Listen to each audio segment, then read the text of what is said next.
어둠이 잠긴 곳에서 비명이 들립니다.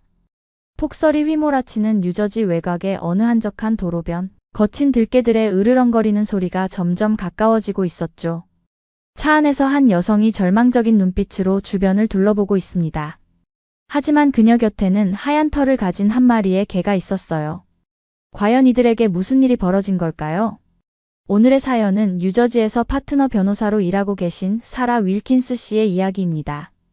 냉철한 변호사였던 그녀의 삶이 완전히 바뀌게 되는데요. 그럼 지금부터 사라 씨의 놀라운 이야기를 시작하겠습니다. 안녕하세요. 저는 사라 윌킨스입니다. 뉴저지에서 로펌 파트너 변호사로 일하고 있죠. 제 이야기를 들려드리기 전에 그날 밤 숲속에서 들은 소리부터 말씀드려야겠습니다. 칠흑 같은 어둠 속에서 날카로운 울음소리가 들렸습니다. 차 안에서 들려오는 소리였죠. 라디오를 꺼버렸습니다. 들개 무리의 울음소리였습니다. 창밖으로 어둠 속을 응시했지만 아무것도 보이지 않았어요. 단지 움직이는 그림자만이 스쳐 지나갔죠. 지금 생각해보면 그날의 소리가 제 인생의 전환점이 될 것이란 걸 전혀 예상하지 못했습니다. 그때의 저는 그저 피곤한 하루를 보내고 집으로 돌아가는 길이었을 뿐이죠. 저는 매일 아침 6시에 일어나 7시까지 사무실에 도착합니다. 커피 한 잔으로 하루를 시작하죠. 서류를 검토하고 의뢰인과 통화하고 법정에 서는 것이 제 일상입니다. 저는 제가 선택한 이 삶이 좋았어요. 적어도 그렇게 생각했습니다. 데이빗은 늘 제게 말했죠. 사라, 넌 너무 일만 해. 인생이 일만으로 끝나진 않아. 하지만 저는 개의치 않았습니다. 일은 제게 안전한 도피처였으니까요. 5년 전 일이 있기 전까지는 저도 평범한 삶을 꿈꾸던 사람이었습니다. 마이클과 결혼식을 준비하고 있었죠. 봄에 결혼하기로 했었습니다. 모든 게 완벽했어요. 웨딩드레스도 골랐고 청첩장도 준비했죠. 그날도 평범한 화요일이었습니다. 마이클이 제게 전화를 걸어왔어요. 조금 이따 보자라고 말하며 웃었죠. 그게 마지막 통화였습니다. 2시간 후 경찰서에서 전화가 왔어요.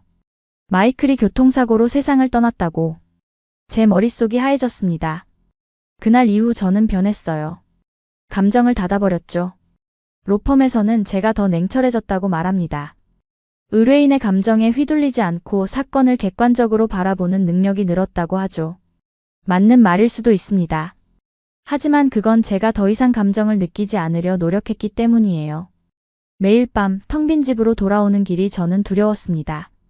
그래서 늦게까지 사무실에 남아있곤 했죠. 서류 더미에 파묻혀 시간을 보내는 게 차라리 편했어요. 주말에도 일했습니다. 동료들은 제가 일중독이라고 했죠. 하지만 저는 알고 있었어요. 제가 두려워하는 건 혼자만의 시간이라는 걸. 창밖을 바라보며 커피를 마시는 순간들이 있었습니다. 그럴 때면 문득 마이클의 웃는 얼굴이 떠올랐죠.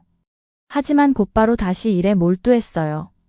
그게 제가 할 수 있는 전부였으니까요. 데이빗은 제가 상담을 받아보는 게 어떻겠냐고 제안했습니다. 하지만 저는 거절했죠. 누군가에게 마음을 열고 싶지 않았어요. 그래서 더욱 일에 집중했습니다. 매년 승진했고 마침내 파트너가 되었죠. 겉으로 보기엔 성공한 삶이었습니다. 하지만 집으로 돌아와 침대에 누울 때면 가슴 한켠이 텅 비어 있다는 걸 느꼈어요. 그 공허함을 채울 수 있는 건 아무것도 없어 보였죠. 그러던 어느 날 깊은 밤 숲속에서 들은 그 울음소리가 제 삶을 바꿔놓았습니다. 그때는 몰랐죠. 제 인생이 완전히 다른 방향으로 흘러가게 될 거라는 걸. 제 인생이 바뀌게 된 건 어느 평범한 수요일 오후였습니다. 사무실에서 큰 소송건을 준비하느라 며칠째 야근을 하고 있었죠. 피곤에 쩔어 모니터만 바라보고 있을 때였습니다. 데이빗이 커피를 들고 제 사무실로 들어왔어요. 사라, 잠깐 시간 있어? 평소와 다른 데이빗의 목소리에 고개를 들었습니다. 뭔가 보여줄 게 있어서. 데이빗이 폰을 꺼내더니 유튜브 영상을 틀었죠. 처음엔 관심이 없었습니다. 하지만 화면 속의 개를 보는 순간 왠지 모를 끌림을 느꼈어요. 흰색 털의 우아한 자태를 가진 개였습니다. 마치 늑대처럼 날렵하면서도 위험이 있었죠. 진돗개라고 한국의 천연기념물이야. 데이빗의 설명이 이어졌습니다. 영상 속 나레이션이 흘러나왔어요. 진돗개는 한번 주인을 정하면 끝까지 배신하지 않습니다. 뛰어난 판단력과 충성심으로 유명하죠. 그 말이 제 마음을 울렸습니다. 데이빗이 말했어요. 너도 이제 누군가와 함께하는 게 어때? 혼자 사는 것도 좋지만 평소 같았으면 화를 냈을 겁니다. 하지만 그날은 달랐어요. 진돗개를 키우고 싶어요. 제 입에서 나온 말에 저도 놀랐습니다. 데이빗은 웃으며 말했죠. 뉴저지 근교에 보호소가 있어. 마침 한국에서 구조된 진돗개가 있다고 하더라. 주말에 보호소를 찾아갔습니다. 긴장된 마음으로 문을 열었죠. 보호소 관리인이 저를 맞이했어요. 태백이를 보러 오셨나요? 태백이는 구석에 있었습니다. 다른 개들과 달리 짖지도 않고 조용히 앉아 있었어요. 하얀 털과 날카로운 눈빛이 인상적이었죠. 관리인이 태백의 이야기를 들려주었습니다. 한국에서 군견 훈련을 받았대요. 주인이 사망하신 후 유기됐다가 미국으로 왔죠. 몇 번 입양됐다가 돌아왔어요. 태백의 눈을 바라봤습니다. 마치 제 속을 들여다보는 것 같은 날카로운 눈빛이었어요. 저도 모르게 말이 나왔죠. 데려가고 싶습니다. 관리인이 놀란 눈으로 저를 바라봤어요. 태백이는 까다로운 아이예요. 군견 출신이라 훈련이 필요할 거고 쉽지 않을 텐데. 괜찮습니다. 제 목소리는 단단했어요. 제가 책임지고 키우겠습니다. 그 순간 태백이가 저를 바라봤죠. 그 눈빛에서 무언가를 느꼈습니다. 입양 수속을 마치고 태백이를 데리고 나왔습니다. 태백이는 조용히 제 옆을 걸었어요. 마치 오래전부터 알고 있었던 것처럼 자연스럽게. 차에 태우려 할 때였죠. 태백이가 잠시 멈춰 섰습니다. 저를 바라보는 눈빛이 마치 말하는 것 같았어요. 정말 당신이 제 새로운 주인인가요? 함께 가자. 제 말에 태백이 스스로 차에 올랐습니다. 운전하는 내내 백미러로 태백을 봤어요. 군견 출신이라는 게 믿기지 않을 만큼 얌전했죠. 집으로 가는 길 문득 깨달았습니다. 제가 태백을 선택한 게 아니라 태백이 저를 선택한 것 같다는 생각이 들었어요. 아파트에 도착했을 때 처음으로 불안감이 밀려왔습니다. 과연 내가 잘할 수 있을까? 하지만 태백은 의외로 차분했어요. 새로운 환경을 조심스럽게 탐색하며 제 지시를 기다리는 듯했죠. 그렇게 저와 태백의 새로운 이야기가 시작되었습니다. 그때는 몰랐죠. 이 만남이 제 인생을 얼마나 크게 바꿔놓을지. 태백과의 첫날은 생각보다 조용했습니다. 제가 준비한 계집은 쳐다보지도 않았죠. 대신 거실 구석, 제가 잘 보이는 곳에 자리를 잡았습니다. 저는 태백을 위해 최고급 사료를 준비했어요. 하지만 태백은 먹지 않았습니다. 그저 멀리서 저를 지켜볼 뿐이었죠. 마치 제가 어떤 사람인지 판단하는 것처럼. 배고프지 않니? 말을 걸어봤지만 태백은 반응하지 않았어요. 군견 출신이라더니 정말 특별한 개구나 싶었습니다. 밤이 되자 태백의 행동이 달라졌어요. 창밖을 응시하며 귀를 쫑긋 세웠죠. 마치 무언가를 경계하는 것처럼. 이상하게도 그 모습이 친근하게 느껴졌습니다. 저도 늘 경계하며 살아왔으니까요. 다른 사람들의 감정에 휘둘리지 않으려고 스스로를 단단히 감싸고 살았죠. 그날 밤 처음으로 태백의 목소리를 들었습니다. 낮고 깊은 울음소리였어요. 마치 누군가를 그리워하는 것 같았죠. 너도 누군가를 잃었구나. 제 말에 태백이 고개를 돌렸습니다. 처음으로 제 눈을 똑바로 바라봤어요. 그 순간 이상한 기분이 들었죠. 마치 거울을 보는 것 같았습니다. 다음날 아침 태백은 여전히 같은 자리에 있었어요. 하지만 뭔가 달라진 게 있었죠. 제가 준비한 사료를 조금 먹은 흔적이 있었습니다. 출근 준비를 하는 동안 태백은 저를 지켜봤어요. 마치 제가 어디로 가는지 확인하려는 듯 했죠. 걱정 마, 저녁에 돌아올게. 사무실에서도 태백 생각이 났습니다. 데이빗이 물었죠. 첫날은 어땠어? 저는 솔직히 답했어요. 아직 서로 알아가는 중이에요. 퇴근길 문을 열자 태백이 저를 반겼습니다. 짖지는 않았지만 꼬리를 살짝 흔들었어요. 작은 변화였지만 마음이 따뜻해졌죠. 저녁 산책을 나갔습니다. 태백은 처음에 제 뒤에서 따라왔어요. 하지만 시간이 지날수록 조금씩 가까워졌죠. 마침내 제 옆에서 걷기 시작했습니다. 산책하는 걸 좋아하나 봐. 제 말에 마치 대답하는 것처럼 귀를 움직였어요. 그때 처음으로 웃음이 났습니다. 집으로 돌아와 소파에 앉았어요. 태백은 여전히 거리를 두고 있었지만 전날보다는 가까워진 것 같았죠. 밤이 되자 태백이 조용히 제게 다가왔습니다. 처음으로 제 냄새를 맡아보더니 발밑에 누웠어요. 그 순간 마음이 찡했습니다. 마이클이 떠난 후 처음으로 누군가와 같은 공간에서 편안함을 느꼈어요. 비록 개지만 태백의 존재가 위로가 되었죠. 다음 날부터 태백은 조금씩 달라졌습니다. 아침에 일어나면 제 방문 앞에서 기다리고 있었어요. 출근할 때는 현관까지 배웅해 주었죠. 퇴근하면 반갑게 맞이해 주었습니다. 여전히 짖지는 않았지만 꼬리를 흔드는 정도가 조금씩 커졌어요. 산책할 때는 늘 제 옆을 지켰죠. 마치 오래전부터 함께였던 것처럼 자연스럽게. 저는 그런 태백이 좋았습니다. 데이빗이 말했어요. 사라, 너 달라졌어. 제가 어떻게 달라졌는지는 말하지 않았지만 저도 느낄 수 있었죠. 조금씩 마음의 문이 열리고 있다는 걸. 태백과 함께 지내면서 놀라운 점들을 발견하게 됐습니다. 제가 가장 먼저 놀란 건 배변 훈련이 전혀 필요 없다는 거였죠. 처음에는 걱정했습니다. 아파트에서 실수하면 어쩌나 하고요. 하지만 태백은 완벽했어요. 산책할 때만 조용히 이를 보고 집에서는 절대 실수하지 않았죠. 데이빗이 태백을 보러 왔을 때였습니다. 사라, 이런 개는 처음 봤어. 태백은 데이빗을 경계하면서도 예의 바르게 인사했죠. 식사 시간에 더 놀라운 걸 발견했어요. 제가 식탁에서 밥을 먹을 때였죠. 실수로 고기 조각을 떨어뜨렸습니다. 하지만 태백이는 쳐다보기만 할 뿐 먹으려 하지 않았어요. 미국에서 많은 사람들이 태백을 보며 감탄했습니다.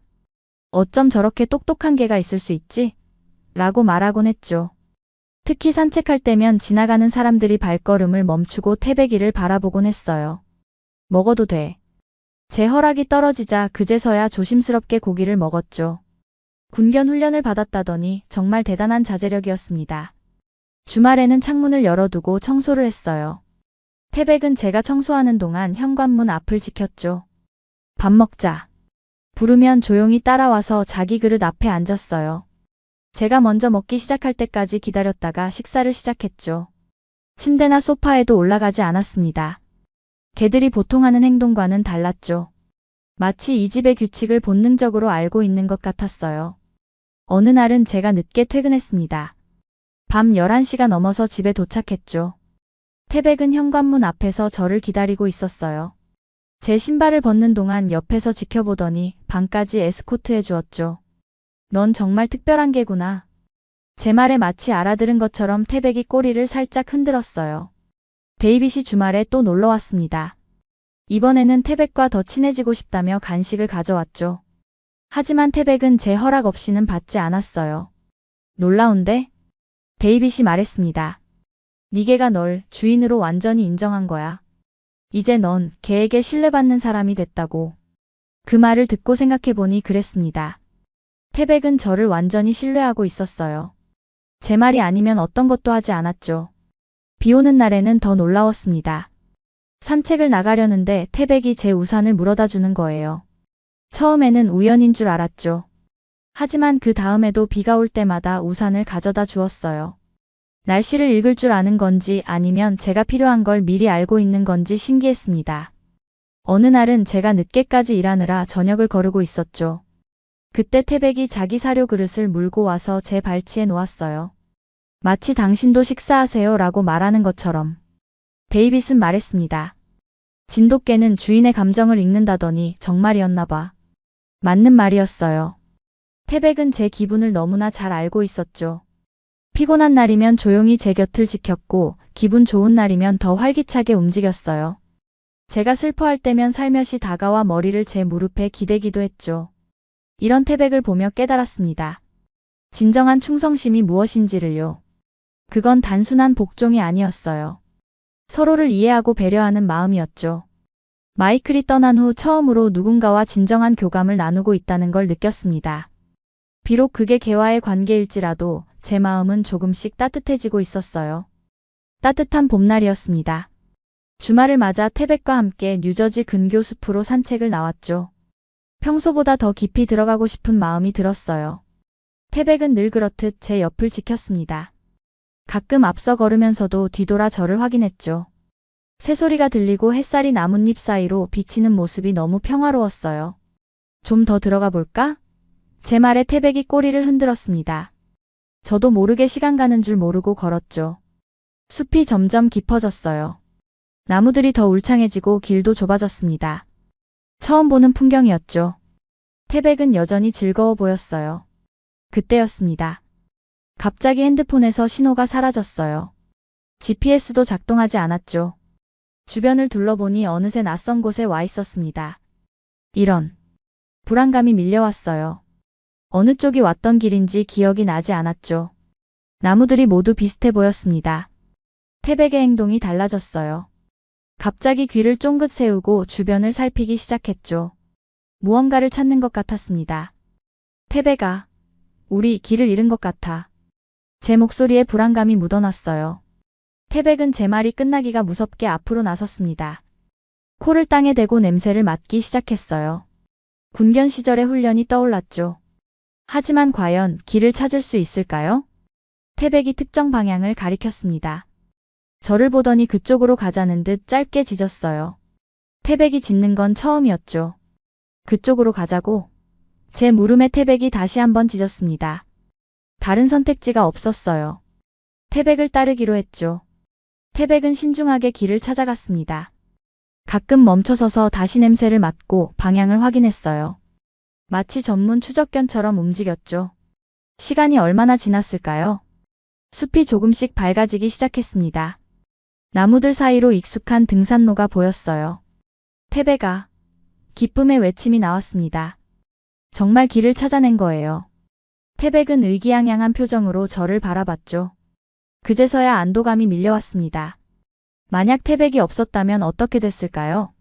아마도 밤까지 숲을 헤매고 있었을 거예요. 주차장에 도착했을 때 태백을 꼭 안아주었습니다. 정말 고마워. 태백은 제 품에 안겨 꼬리를 흔들었어요.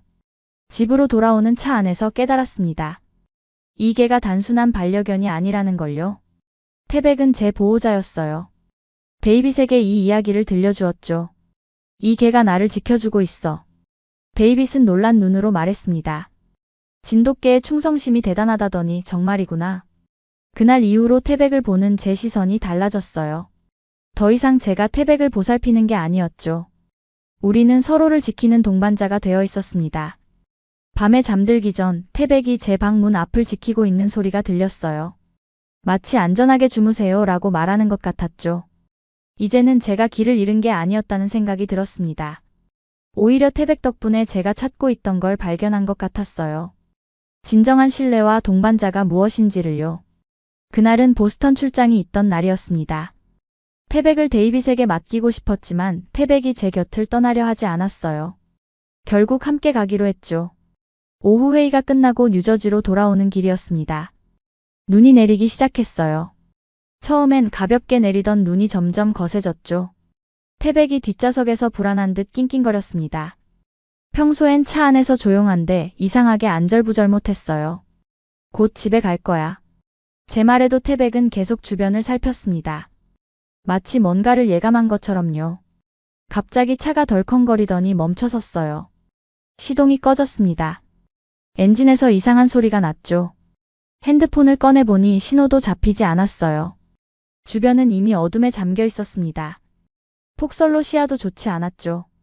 낯선 도로변에 멈춰선 차 안에서 불안감이 밀려왔어요. 태백의 행동이 갑자기 달라졌습니다. 귀를 쫑긋 세우고 낮은 소리로 으르렁거리기 시작했어요. 백미러로 보니 눈이 날카롭게 변해 있었죠. 그때였습니다. 어둠 속에서 여러 쌍의 눈이 빛나는 게 보였어요. 들깨 물이었습니다. 차 주변을 서서히 에워싸고 있었죠. 심장이 빠르게 뛰기 시작했어요. 들깨는 보통 사람을 피한다고 들었는데 이 무리는 달랐습니다. 사나운 눈빛으로 차를 노려보고 있었죠. 진정해, 진정하자. 스스로에게 말했지만 손이 떨렸습니다.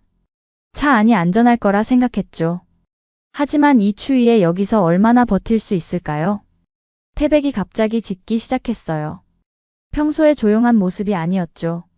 마치 들깨들에게 경고하는 것 같았습니다.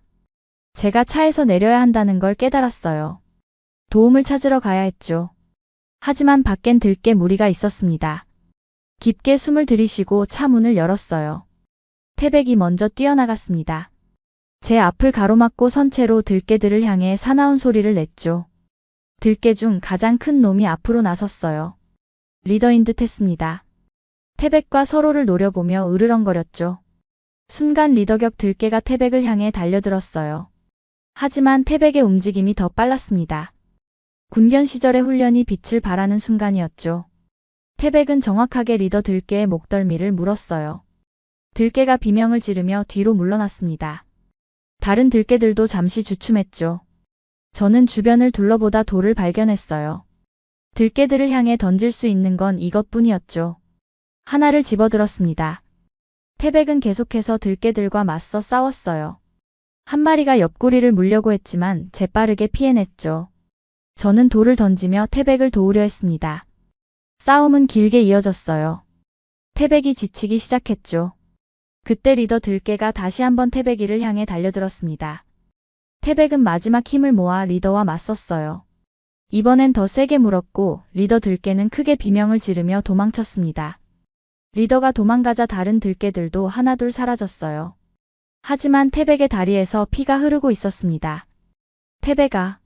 달려가 안아보니 다리를 심하게 물린 상태였어요. 하지만 태백은 여전히 주변을 경계하고 있었죠. 도움을 찾아야 했습니다. 이대로는 태백이 위험했어요. 눈보라 속을 헤치고 걸었죠. 태백은 다친 상태에서도 절 보호하려 했습니다. 눈보라가 점점 더 거세졌습니다. 태백의 하얀 털에 피가 묻어나는 게 보였어요. 하지만 태백은 절 걱정하듯 자꾸 돌아보며 걸었죠. 조금만 더 가자. 제 목소리가 떨렸습니다. 추위와 공포, 그리고 태백을 잃을지도 모른다는 두려움 때문이었죠. 눈 속에서 희미한 불빛이 보였어요. 태백도 그걸 알아챘는지 갑자기 앞으로 나아갔습니다. 다리를 절면서도 방향을 잃지 않았죠. 작은 오두막이었어요. 연기가 굴뚝에서 피어오르고 있었죠. 누군가 있다는 희망이 생겼습니다. 문을 세게 두드렸어요. 살려주세요. 제 외침에 잠시 후 문이 열렸습니다. 나이든 사냥꾼이었죠. 이런, 어서 들어오세요. 사냥꾼은 우리를 안으로 이끌었어요. 태백은 다친 상태에서도 먼저 오두막 안을 살폈습니다. 진돗개네요. 사냥꾼이 태백을 알아보고 말했습니다. 들깨 무리를 만났나 봅니다. 이 근처에서 종종 출몰하곤 하죠. 태백의 상처를 살펴보니 다리를 깊게 물린 상태였어요. 사냥꾼은 구급상자를 꺼내 응급처치를 시작했습니다. 용감한 개군요. 보통 개였다면 들깨 무리를 상대로 이렇게 버티지 못했을 겁니다. 사냥꾼의 말에 눈물이 났어요. 태백은 아픈 기색도 없이 가만히 치료를 받았습니다. 저를 걱정하듯 계속 쳐다보면서요. 그 눈빛이 마음을 아프게 했죠. 이 개는 제 목숨을 구했어요. 제 말에 사냥꾼이 고개를 끄덕였습니다. 진돗개는 그런 개죠. 주인을 위해서라면 목숨도 내놓습니다. 치료가 끝나고 태백의 상처를 붕대로 감쌌어요. 사냥꾼이 말했습니다. 이제 좀 쉬게 해주세요. 날이 밝으면 제가 마을까지 데려다 드리죠. 오두막 한켠에 담요를 깔고 누웠습니다. 태백은 다친 몸으로도 제 발치를 지켰어요. 잠들지 않고 계속 주변을 살폈죠. 이제 좀 쉬어. 제 말에도 태백은 경계를 늦추지 않았습니다. 군견 시절의 본능이 다시 살아난 걸까요? 밤이 깊어갔어요. 창밖으로 여전히 눈보라가 휘몰아쳤죠. 태백이 아니었다면 저는 지금쯤 어떻게 됐을까요? 마이클이 떠난 후 처음으로 누군가를 위해 이렇게 걱정했습니다. 태백의 상처가 낫길 바라는 마음이 간절했어요. 새벽이 되자 눈이 잠잠해졌습니다. 사냥꾼의 픽업 트럭을 타고 마을로 향했어요. 태백은 여전히 절 지키듯 옆을 떠나지 않았죠. 동물병원에 도착했을 때 수의사가 놀랐습니다. 이 정도 부상을 입고도 이렇게 의식이 또렷하다니 놀랍네요. 엑스레이 결과 다행히 뼈는 다치지 않았어요. 하지만 꽤 깊은 상처였죠. 봉합수술이 필요했습니다. 수술실로 들어가는 태백을 보며 마음이 아팠어요. 기다리고 있을게. 제 말에 태백이 꼬리를 살짝 흔들었죠. 수술은 2시간 정도 걸렸습니다. 태백은 마취에서 깨어나자마자 저를 찾았어요. 아직 몽롱한 상태에서도 제 존재를 확인하려 했죠. 데이빗이 병원으로 달려왔습니다. 살아, 정말 다행이다. 상황을 듣고는 태백의 머리를 쓰다듬었어요. 넌 정말 대단한 개구나. 회복실에서 태백을 바라보며 생각했습니다. 이제 태백은 제게 단순한 반려견이 아니었어요. 제 삶의 이유가 되어 있었죠. 수의사가 말했습니다. 앞으로 몇 주간 특별한 관리가 필요합니다. 저는 단호하게 대답했어요. 제가 직접 돌보겠습니다. 이제는 제가 태백을 지켜야 할 차례였습니다. 태백이 저를 위해 목숨을 걸었듯이 저도 태백을 위해 최선을 다하고 싶었어요. 태백의 회복은 예상보다 빨랐습니다. 수의사도 놀랄 정도였죠. 하지만 저는 더 놀라운 변화를 겪고 있었어요. 매일 아침 태백의 약을 챙기고 상처를 소독하고 산책을 도와주면서 제 마음도 조금씩 치유되고 있었습니다. 데이빗이 사무실에서 말했죠. 사라, 너 웃는 모습을 보니 좋다. 저도 느끼고 있었어요. 더 이상 차갑고 냉정한 변호사가 아닌 감정을 가진 사람으로 변하고 있다는 걸. 어느 날 태백의 서류를 정리하다가 궁금증이 생겼습니다. 태백이는 한국의 진도에서 태어났다고 적혀 있었어요. 인터넷으로 진도를 찾아보기 시작했죠. 섬이었어요. 진돗개의 원산지라고 했습니다. 푸른 바다로 둘러싸인 아름다운 곳이었죠. 태백아, 넌 저기서 태어났구나. 제 말에 태백이 귀를 쫑긋 세웠어요. 마치 고향을 기억하는 것처럼 보였죠. 진돗개에 대해 더 찾아보았습니다. 천년의 역사를 가진 개라고 했어요. 충성심과 용맹함으로 유명하다고 하더군요. 문득 깨달았습니다. 내가 이 개를 선택한 게 아니라 태백이 나를 선택한 것 같았습니다. 이제는 제가 태백을 위해 한국을 찾아가야겠다고 생각했죠. 한국에 가볼까? 제 말에 태백이 꼬리를 흔들었습니다. 마치 기다렸다는 듯이요. 반려견과 함께하는 해외여행을 준비하기 시작했어요. 필요한 서류도 많았고 절차도 복잡했죠. 하지만 이상하게 즐거웠습니다. 데이빗이 놀라서 물었어요. 정말 한국까지 가려고? 저는 확신에 찬 목소리로 대답했죠. 태백의 고향을 꼭 보고 싶어요. 태백을 데리고 비행기를 타기 위해선 특별한 준비가 필요했습니다. 크기에 맞는 이동장, 건강검진서, 각종 증명서들. 하나하나 챙기면서 설렜어요. 로펌에서도 변화가 있었죠. 더 이상 밤늦게까지 일하지 않았어요. 정시에 퇴근해서 태백과 시간을 보냈습니다. 휴가를 내고 싶습니다. 대표 변호사에게 말했을 때 오히려 반겼어요. 사라, 당신에겐 정말 필요한 시간일 것 같네요. 진도행 비행기표를 예매하면서 가슴이 뛰었습니다. 마치 새로운 삶을 시작하는 것 같았어요. 태백과 함께 여행 준비를 하면서 깨달았습니다. 제가 얼마나 변했는지를요. 이제는 일정표를 짜면서도 여유를 만들었고 즐거움을 기대할 줄 알게 됐죠. 진도에서 며칠 머물까? 태백의 목줄을 매만지며 물었어요. 태백은 늘 그렇듯 지혜로운 눈빛으로 저를 바라봤죠. 진도에 대해 공부하면서 설레었습니다. 푸른 바다, 울창한 숲, 그리고 진돗개들의 고향. 태백이 자란 곳을 직접 볼 수 있다는 게 기대됐어요. 태백이 덕분에 나는 다시 살아가는 법을 배웠어. 잠들기 전 태백을 안으며 속삭였죠. 마이클이 떠난 후 닫아두었던 제 마음이 태백으로 인해 다시 열렸습니다. 이제는 감정을 표현하는 게 두렵지 않았어요. 데이빗이 공항까지 배웅하겠다고 했습니다. 사라, 네가 이렇게 행복해하는 모습을 보니 나도 기쁘다. 이건 끝이 아닌 새로운 시작입니다. 태백과 함께하는 이 여행이 단순한 관광이 아닌 우리 둘의 특별한 이야기가 될 거예요. 진돗개의 충성심과 용기를 전 세계에 알리고 싶어졌습니다. 혹시 진도에 살고 계시거나 진도에 여행 가봤던 분들 계신가요? 태백이와 함께 가보면 좋을 만한 곳이 있다면 댓글로 알려주세요. 여러분의 추천으로 태백이의 첫 고향 방문이 더욱 의미 있는 시간이 될 것 같네요. 오늘의 사연은 어떠셨나요? 이번 영상을 어떻게 생각하시는지 댓글로 의견을 남겨주세요. 오늘의 감동 나누기 사연이 의미 있다고 생각하신다면 좋아요를 눌러주세요. 1초 밖에 안 걸리지만 좋아요를 한번 눌러주시면 감동 나누기에서 더 좋은 사연을 소개해드리는데 큰 힘이 된답니다. 오늘도 행복한 하루 보내세요. 감사합니다.